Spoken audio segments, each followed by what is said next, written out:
जय हिंद। आप अक्सर सुनते होंगे कि आरबीआई ने अपने रेपो रेट को बढ़ा दिया या घटा दिया। इसका सीधा असर इन्फ्लेशन यानी मुद्रास्फीति पर और बैंकों के द्वारा दिए जाने वाले लोन पर इसका असर पड़ता है। तो इस नीति को हम लोग कहते हैं मॉनेटरियल पॉलिसी, हिंदी में कहते हैं मौद्रिक नीति।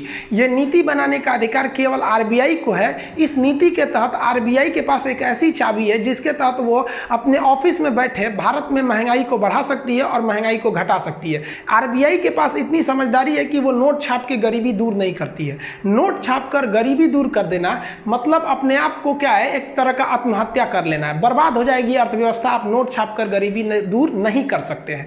आरबीआई इस नोट पर काबू पाने के लिए मौद्रिक नीति को अपनाती है। इसके लिए वो एक गुणात्मक नीति अपनाती है, जिस तरह से बैंकों पर वो दबाव बनाती है, उन्हें नैतिक दबाव बनाती है कि भाई आप लोग भी महंगाई को कम करने में सहयोग करें। लेकिन कुछ इसके अलावा वो परिणात्मक दबाव बना देती है, जिसके तहत वो क्या करती है, bank rate, repo rate, MSF, SLR, CRR, इस तरह का रिवर्स रेपो रेट ला देती है। या फिर मौद्रिक नीतियों के तहत वह खुले बाजार की नीति के तहत प्रतिभूतियों की खरीद बिक्री करने लगती है। इसके बारे में आप कंप्लीट समझिए। देखिए, हमारे देश में हम लोग को जब पैसे की जरूरत होती है तो हम लोग बैंकों के पास जाते हैं, चाहे वो एसबीआई में जाइए, पीएनबी में जाइए, बैंक ऑफ बड़ौदा, यूको, जितना भी आपको कमर्शियल बैंक में जाना है आप जा सकते हैं।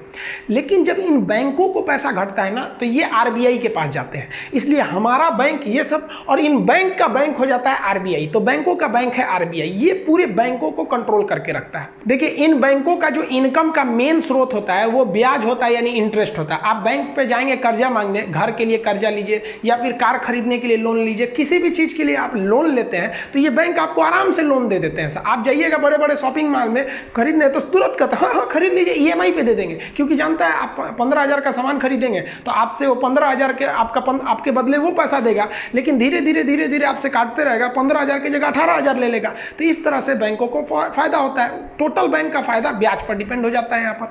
अब बैंक को जब पैसे घटते हैं ना, तो ये बैंक जाती है आरबीआई से मांगने के लिए। तो आरबीआई से जब ये कर्जा मांगती है तो आरबीआई कहती है कि भाई साहब, हम तुमको जब कर्जा देंगे तो हम इस कर्जा पे ब्याज लेंगे, क्योंकि हमें पता है कि तू ससुरा किसी न किसी जनता को देगा और वहां से ब्याज कमाएगा, तो तुम हमको भी ब्याज दो।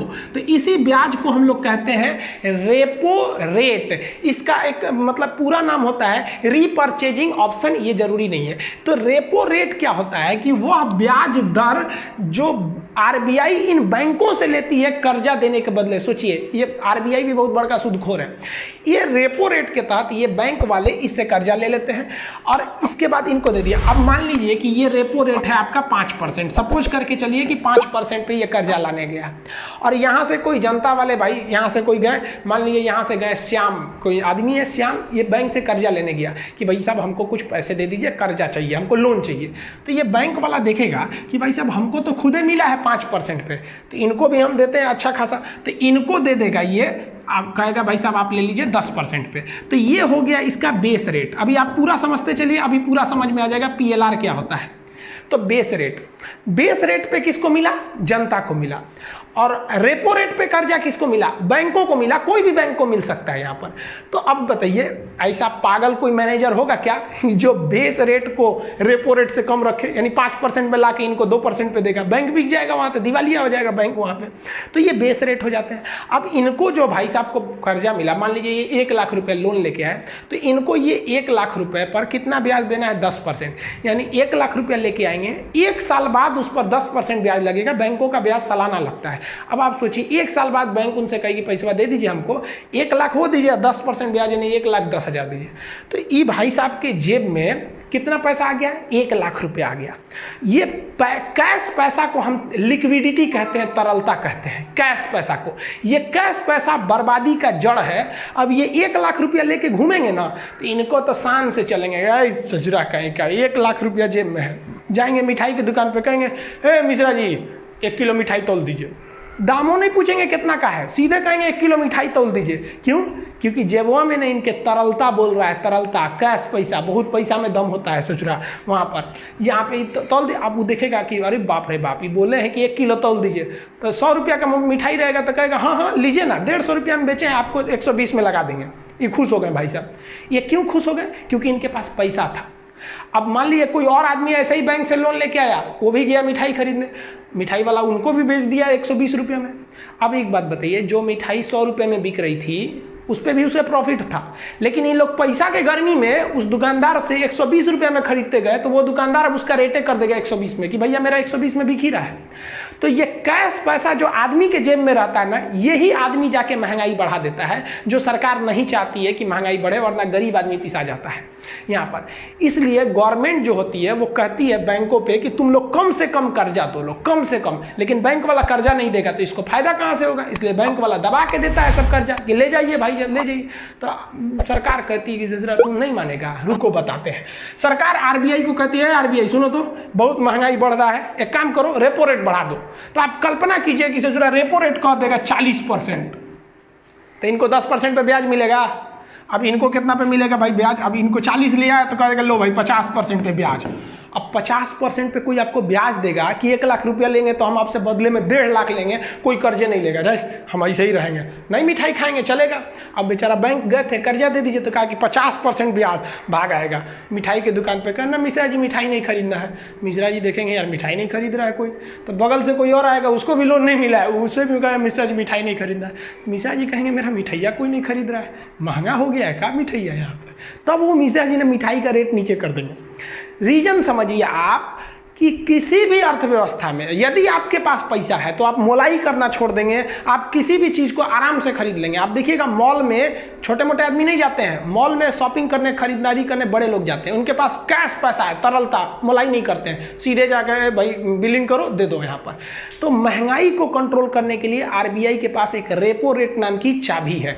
तो अब आप ये समझ गए कि रेपो रेट यदि बढ़ गया तो समझ जाइए आपको लोन बहुत महंगा मिलने वाला है, और अगर रेपो रेट घट गया तो समझिए कि आपको लोन बहुत सस्ता मिलने वाला है। तो मोदी जी ने कहा था ना कि कोरोना के वजह से हम रेपो, आरबीआई से कहते हैं कि अपनी मौद्रिक नीतियों को सख्त न करें, यानी अपना रेपो रेट कम कर दो, ब्याज कम मिलेगा, आप आराम से जाके बैंक से लोन ले लीजिए, आपका जो बिजनेस चौपट हुआ था नया बिजनेस खोल सकते हैं।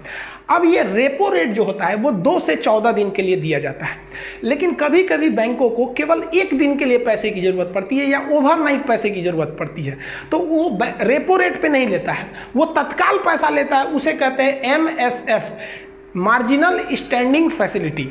तो देखिए जब आरबीआई इन किसी भी बैंकों को केवल 1 दिन के लिए कर्जा देती है ना, तो उस पे जो ब्याज लेती है उसे हम कहते हैं मार्जिनल स्टैंडिंग फैसिलिटी, MSF। कहेगा कि 1 रात के लिए जो ब्याज लेती है उसे क्या कहते हैं? MSF। 2 से 14 दिन के लिए अगर ब्याज दी तो उसे क्या कहते हैं? Repo rate. जनरली सबसे ज्यादा अगर बैंक लेते हैं सब तो रेपो रेट लेते हैं, क्योंकि बैंकों के पास ऑलरेडी इतना ग्राहकों का पैसा आते रहता है कि उन्हें लेने की जरूरत नहीं पड़ती है, कभी कभी खरमास वगैरह में लेना पड़ता है ताकि लोगों के पास उतना पैसा नहीं रहता है। तो 2 से 14 दिन, लेकिन 14 दिन से ज्यादा के नहीं, यानी लॉन्ग टर्म के लिए अगर आपको पैसा चाहिए इन बैंकों को आरबीआई से, तो आरबीआई उस पे जो ब्याज लेती है लॉन्ग टाइम के ब्याज को उसे कहते हैं बैंक रेट। ये रेट हमेशा चेंज होते रहते हैं, साल में ये 4 बार तो इनको चेंज होना फिक्स है, इसके अलावे भी कभी कभी साल में ही ससुरे 8 बार चेंज हो जाते हैं। तो ये अक्सर चेंज होते रहते हैं सब। तो हम यहाँ जो आंकड़ा रखें MSF 4.65, तो ये कभी भी चेंज हो सकते हैं। तो आप बाबू इसको ध्यान से समझिएगा, मजबूरी है तो हमेशा चेंज होते रहते हैं सर, आरबीआई के हाथ में। अभी हम बता रहे हैं कल बदल देगा, तो आप कहिएगा सर आप इतना बताए थे इतना हो गया, तो ये बहुत फ्लैक्चुएट करते रहते हैं। तो आप इस पर नहीं जाइएगा, आप कंसेप्ट समझिए। कहेगा क्वेश्चन कि अति अल्पकालीन यानी 1 रात के लिए अगर पैसा लिया किसी बैंक ने आरबीआई से तो कौन सा ब्याज लेगा? तो MSF। 2 से 14 दिन के लिए अगर आरबीआई ने कर्जा दिया तो कौन सा ब्याज लेगा? Repo rate.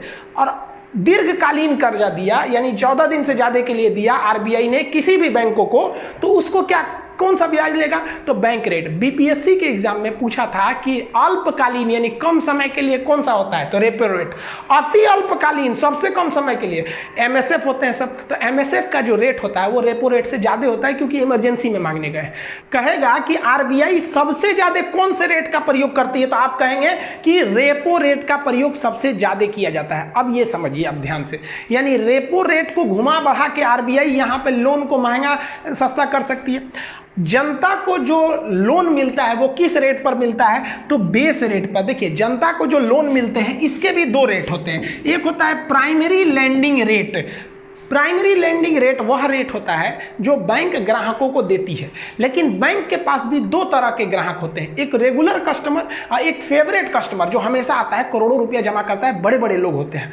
तो जो बड़े बड़े लोग होते हैं बैंक उनका ज़्यादा ख्याल रखती है, तो उनको जो बैंक कर्जा देती है वो बहुत कम ब्याज पे देती है। जैसे मान लीजिए कोई का करोड़ों रुपया का अकाउंट में है तो उसको दे देगी कि भैया आप 8% पे ले जाइए, और कोई आज आया है बैंक में खाता खुलवाने का कर्जा दे दीजिए तो उनको देके 12% पे ले सचुरा। तो आपको ही पता है कि आपका भी अगर दुकान होगा तो पुराने ग्राहकों को आप कम दाम में देते हैं, तो जो उसके फेवरेट कस्टमर होते हैं बैंक के, उसको जो कर्जा देती है उसे कहते हैं बेस रेट पे दिया जाता है। तो आप बताइए जरा एक चीज, हमारा बैंक अकाउंट HDFC बैंक में है और हम चले जाएंगे बैंक ऑफ बड़ौदा से कहने कि भाई साहब हमको थोड़ा सा कर्जा दे दीजिए, तो हम उसके फेवरेट कस्टमर थोड़ी हो गए, तो हम उसके लिए तो एक सामान्य कस्टमर हो गए, हमको थमा देगा प्राइमरी लेंडिंग रेट में 12-13% पे। लेकिन हमारा HDFC बैंक में है, हम HDFC बैंक में जाएंगे ना तो कहेगा अरे खान साहब बैठिए बैठिए, लोन चाहिए कोई बात नहीं, अपने कस्टमर दे दो जी, इनको PLR पे नहीं देगा हमको, तब हमको हमारा बैंक अगर हम उसके नज़र में एक अच्छे कस्टमर हैं तो बेस रेट पर देगा। इसका मतलब ये नहीं कि आप अपने किसी बैंक में छात्रवृत्ति स्कॉलरशिप के लिए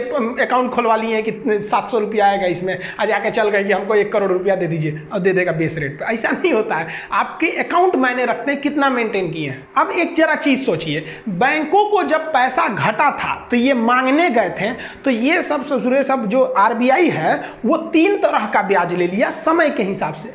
कभी कभी ऐसा भी होता है कि बैंकों के पास पैसा ज्यादा आ जाता है, लेकिन बैंक क्या, अब वो पैसा रखने से फायदा क्या है, जैसे सैटरडे संडे को अक्सर लोग बैंक में बहुत कम जाते हैं, संडे को तो बंदे रहता है और सैटरडे को आधा आदमी कंफ्यूज रहता है कि दूसरा सैटरडे की चौथा है, आज आधा खोलेगा कि पूरा बंद रखेगा, इसलिए लोग सैटरडे को भी नहीं जाते हैं, अक्सर लोग नहीं जाते हैं। तो बैंकों को पता है 2 दिन तक से जुड़ा हमारे पास कोई आएगा नहीं, तो ये 2 दिन तक पैसा रखने से क्या फायदा है, अगर इसको हम ब्याज पे चला दे तब, या कभी कभी कोई छुट्टी हो जाती है बैंक में, 5 दिन 10 दिन का छुट्टी हो जाता है, तो बैंकों के पास कोई आता नहीं है पैसा निकालने के लिए, तो बैंकों को पता है कि हमारे पास आज कोई नहीं आएगा निकालने के लिए, एक अच्छा है इसको हम कहीं ब्याज पे लगा देते हैं। तो ये बैंक वाला ना RBI को कहता है कि भाई साहब पैसा कर्जा हम दे आपको, तो ये बैंक वाले क्या करते हैं, उल्टा इसको दे देते हैं, ले यहाँ पर।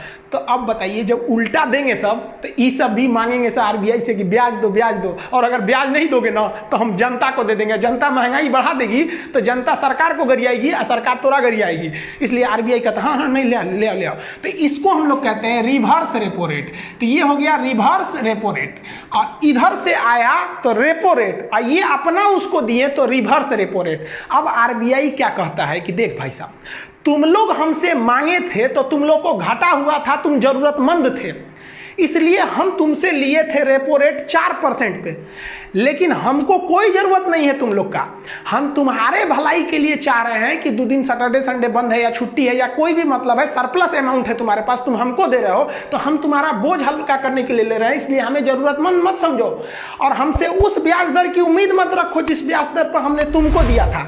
हम जिस दर पर तुमको दिए थे उससे